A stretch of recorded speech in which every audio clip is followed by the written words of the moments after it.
नमस्कार दोस्तों आज आपके लिए एक महत्वपूर्ण और इंटरेस्टिंग जानकारी लेकर आए हैं जिसको एक बार सुनने के बाद भूलना नामुमकिन है। ये जानकारी मैं आपको बहुत ही संक्षिप्त और सटीक शब्दों में देने की कोशिश करूँगा और मुझे आशा है कि आपको ये हमारी इन्फॉर्मेशन पसंद आएगी। दोस्तों, पहले चैनल को सब्सक्राइब कर लीजिए क्योंकि बाद में आप भूल जाते हैं, ताकि हमारे आने वाली हर नोटिफिकेशन को आपको पहले मिल सके।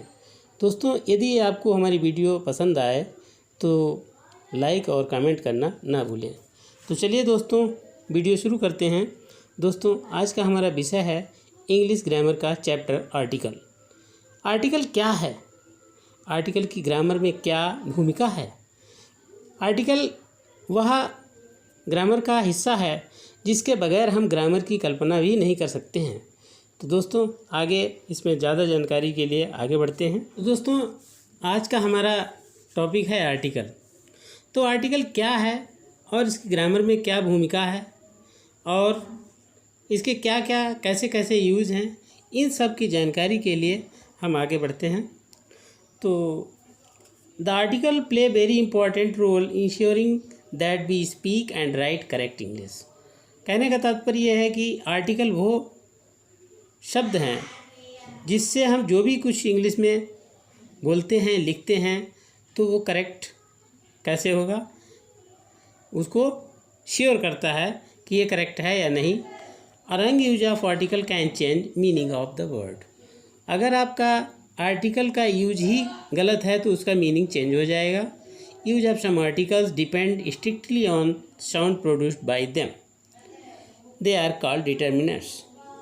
तो आर्टिकल जो है साउंड के ऊपर डिपेंड करता है। वर्ड है उसकी साउंड के ऊपर डिपेंड करेगा, कैसी उसकी साउंड आ रही है उस साउंड के ही उसके ऊपर डिपेंड करता है और उसका वैसा ही यूज होगा।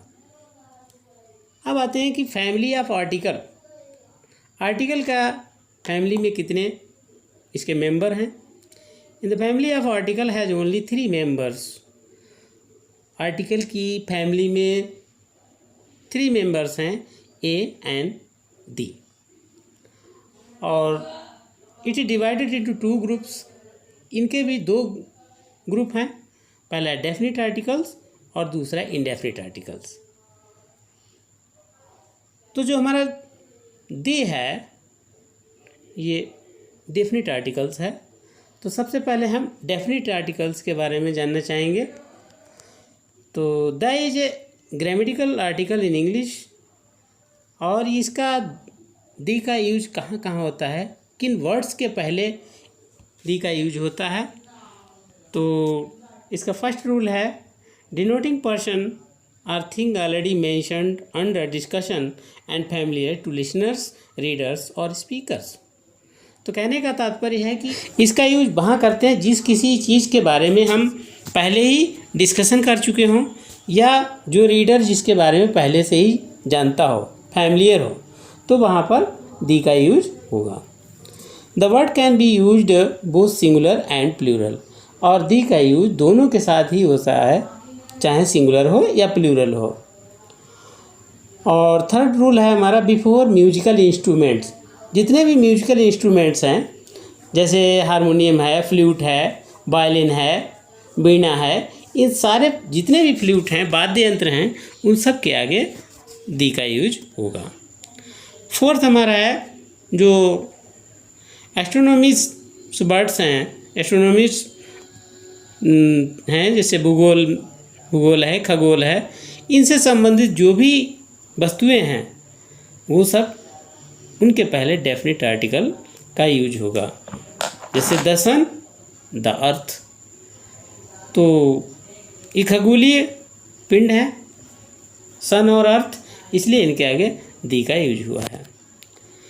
अगला हमारा रूल है समाचार पत्र हैं, धार्मिक पुस्तकों के नाम हैं, ऐतिहासिक इमारतों के नाम, समुद्रों के नाम, नदियों के नाम, पर्वत श्रृंखलाओं के नाम, द्वीप समूहों के नाम और बहुवचनवाची देशों के नाम से पहले डेफिनिट आर्टिकल्स आता है। जैसे कि द हिंदुस्तान टाइम्स ये न्यूज़पेपर है, इसलिए यहाँ पर दी का यूज हुआ है। द गीता ये रिलीजियस बुक है। The red fort historical building है। द पैसिफिक ओशियन समुद्र है, और द गंगा ये रिलीजियस रिवर है। द हिमालयाज, द अंडमान निकोबार और द यूएसए। यूएसए जो यहाँ पर हमारा ये बहुवचनवाची है। USA United state of America, इसमें कई एक स्टेट से मिलकर के यूएसए बना है। 6 हमारा रूल आता है, यदि कोई एडजेक्टिव संपूर्ण वर्ग को, होल क्लास को व्यक्त करता है, उसके पहले डेफिनेट आर्टिकल दी का प्रयोग होगा। जैसे the rich should not hate the poor. The rich should not hate the poor, यहाँ पर रिच और पुअर ये किसी एक वर्ग को, क्लास को व्यक्त करते हैं। और यहाँ पर द रिच का मतलब है गरीब अमीर लोग, और द पुअर का मतलब गरीब लोग है। तो ये पूरे संपूर्ण वर्ग को व्यक्त कर रहे हैं, इसलिए यहाँ पर दी का यूज होगा। विशेष अर्थों में कंपैरेटिव डिग्री के एडजेक्टिव से पहले दी का प्रयोग होता। जैसे the more one gets, the more one wants. यहाँ पर कंपैरेटिव डिग्री है, लेकिन दी का यूज हुआ है। उसके बाद आता है टेक फूड और कुक फूड। इन दोनों के बीच में दा का प्रयोग नहीं होता है। ही टेक्स फूड और शी कुक्स फूड। उसके बाद आता है जब लंच और डिनर ये किसी टाइम की ओर संकेत करें, तो इससे पहले दा नहीं लगाते हैं। आई शैल गो बिफोर लंच। तो आई शैल गो बिफोर लंच, टाइम यहाँ पर लंच टाइम का कहा गया है, इसलिए यहाँ पर दी का यूज नहीं होगा। I shall meet after dinner, मैं डिनर के बाद मिलूँगा। But when lunch and dinner indicate to meal, then use the before these words. The lunch is ready, the dinner is not ready. तो यहाँ पर क्या है, ये मील की ओर इंडिकेट कर रहे हैं, इसलिए यहाँ पर दी का यूज होगा। जब एक ही नाउन का वर्णन करने के लिए 2 या 2 से अधिक एडजेक्टिव का प्रयोग किया जाए, नाउन एक ही है और उसके लिए एडजेक्टिव 2 हैं, तो केवल पहले एडजेक्टिव के आगे दी लगाते हैं। जैसे I like the black and white shirt, तो I like the black and the white shirt, दोनों शर्ट पसंद कर रहा है, तो पहला ब्लैक और वाइट, तो यहाँ पर एक ही व्यक्ति के लिए 2 एडजेक्टिव का यूज किया गया है, इसलिए पहले एडजेक्टिव के आगे दी का यूज हुआ है। परंतु यदि दोनों एडजेक्टिव से पहले दोनों स्थान पर अगर दी लगा दिया जाए, तो हमारा जो नाउन है वो बहुवचन आएगा। देखिए, आई like the black and the white shirts, यहाँ पर क्या है, आई like the black and the white shirt. यहाँ पर 2 शर्टें हैं, एक काले रंग की और दूसरी सफ़ेद रंग की। जितनी भी सुपरलेटिव डिग्री हैं उनके आगे दी का यूज होगा। Honesty is the best policy. अगला रूल हमारा है दी यूज बिफोर डिस्क्रिप्टिव नेम्स। जो भी डिस्क्रिप्टिव नेम्स हैं, चाहे वो स्टेट्स नेम हो, कंट्री नेम हो, उनके आगे दी का यूज होगा। तो जैसे यहाँ पर दिया है the Punjab is a small state, तो हमारा जो पंजाब है स्टेट है और उसके आगे दी यूज हुआ है। तो पंजाब हमारा है डिस्क्रिप्टिव है कि पंज प्लस आब, पंज मीन्स 5 और आब मीन्स जल, और जल का मतलब नदियाँ, 5 नदियों से मिलकर बना राज्य वो पंजाब है। तो यहाँ पर पंजाब जो है एक डिस्क्रिप्टिव स्टेट है, इसलिए यहाँ पर द का यूज हुआ है। उसके बाद अगला है he lives in the USA, वही सेम कंडीशन। यूएसए भी हमारा एक डिस्क्रिप्टिव है, यूनाइटेड स्टेट ऑफ अमेरिका। तो यहाँ पर इसका डिस्क्रिप्टिव नेम है, इसलिए यहाँ पर दी का यूज हुआ है। अगला रूल हमारा है प्रॉपर नाउन से पहले दी का प्रयोग करते हैं। Kalidas is the Shakespeare of India. तो यहाँ पर Kalidas is the Shakespeare of India, Shakespeare को कालिदास की शेक्सपियर से कंपेयर की गई है और उनको यहाँ पर शेक्सपियर को ये प्रॉपर नाउन है, इसलिए यहाँ पर दी का यूज हुआ है। The is use before directions, जितनी भी दिशाएं हैं उनके आगे दी का यूज होगा। The sun rises in the east.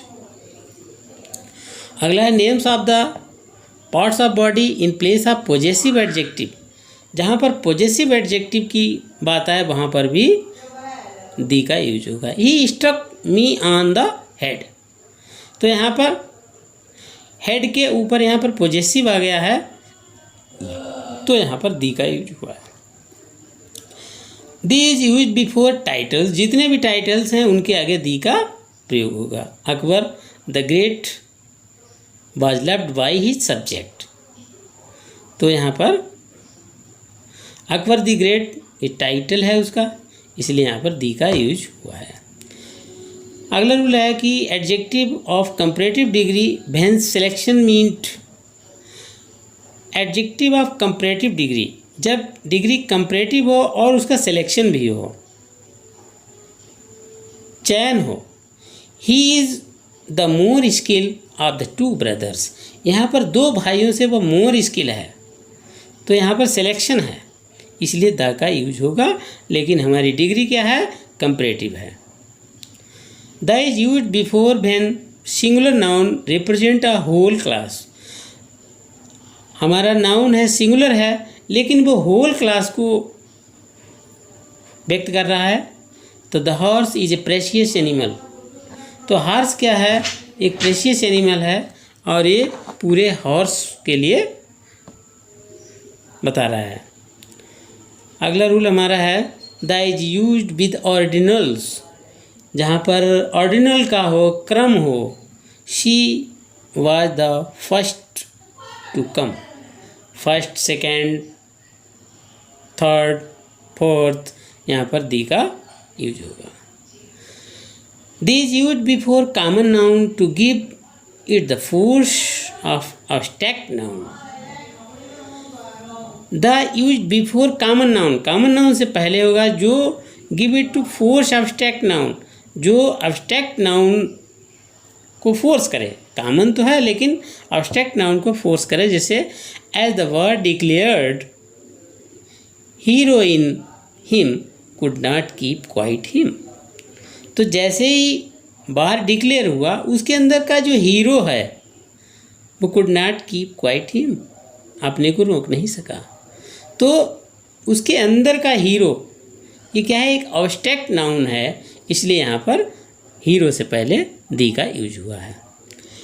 अब आते हैं कि ए एंड एन का प्रयोग कहाँ कहाँ किया जाता है।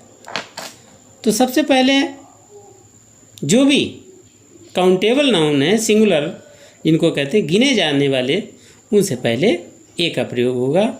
ए बेंच है, एन अम्ब्रेला है। उसके बाद सेकंड हमारा है ए का प्रयोग कॉन्सोनेंट से प्रारंभ शब्दों से पहले होता है। जो भी शब्द कॉन्सोनेंट से प्रारंभ होते हैं उनसे पहले ए का प्रयोग होगा, जैसे ए टेबल। अगला रूल हमारा है यदि प्रारंभ में कोई वॉवेल है और उसकी आवाज़ कॉन्सोनेंट जैसी है तो ए का ही प्रयोग होगा। जैसे हमारा यूनिवर्सिटी है, यूनिवर्सिटी में यू वॉवेल है, बट जब हम इसका प्रोनाउंसिएशन करते हैं तो इसकी आवाज़ यू आती है और यू हमारा कॉन्सोनेंट है, इसलिए यहाँ पर ए यूनिवर्सिटी होगा। थर्ड रूल हमारा आता है एन का प्रयोग उस शब्द से पहले करते हैं जो किसी वॉवेल ए ई आई ओ से शुरू हो रहा है, और यदि कोई शब्द किसी कॉन्सोनेंट से शुरू हो रहा है परंतु उसका उच्चारण वॉवेल की आवाज़ आ रही है, और जब वॉवेल की आवाज़ आ रही है तो वहाँ पर एन का प्रयोग होगा। यदि एन का प्रयोग में कोई हमारा शब्द एच से प्रारंभ हो रहा है और एच हमारा कॉन्सोनेंट है, लेकिन आवाज़ जो है एच की नहीं आ रही है, आवाज़ जो है उसके बाद आने वाले वॉवेल की आवाज़ आ रही है, तो एन का ही प्रयोग होगा। जैसे कि एन एलिफेंट है, एन एमपी है, तो एमपी में एम हमारा कॉन्सोनेंट है, बट इसमें आवाज़ जो है ए और मा एम है, तो ये हमारी वॉवेल की आवाज़ आ रही है, इसलिए यहाँ पर एन का उपयोग होगा। ठीक उसी प्रकार से ऑनरेबल में एच हमारा एच की आवाज़ नहीं आ रही है, ऑनरेबल जो एच के बाद ओ है उसकी आवाज़ आ रही है, इसलिए इसमें एच की कोई आवाज़ नहीं है, बल्कि हमारे वॉवेल ओ की आवाज़ है, इसलिए यहाँ पर एन का प्रयोग होगा। तो दोस्तों, यदि आपको हमारी ये वीडियो पसंद आई है तो हमारे चैनल को लाइक और सब्सक्राइब करना न भूलिएगा। Thank you. अगली वीडियो में फिर मिलेंगे। धन्यवाद।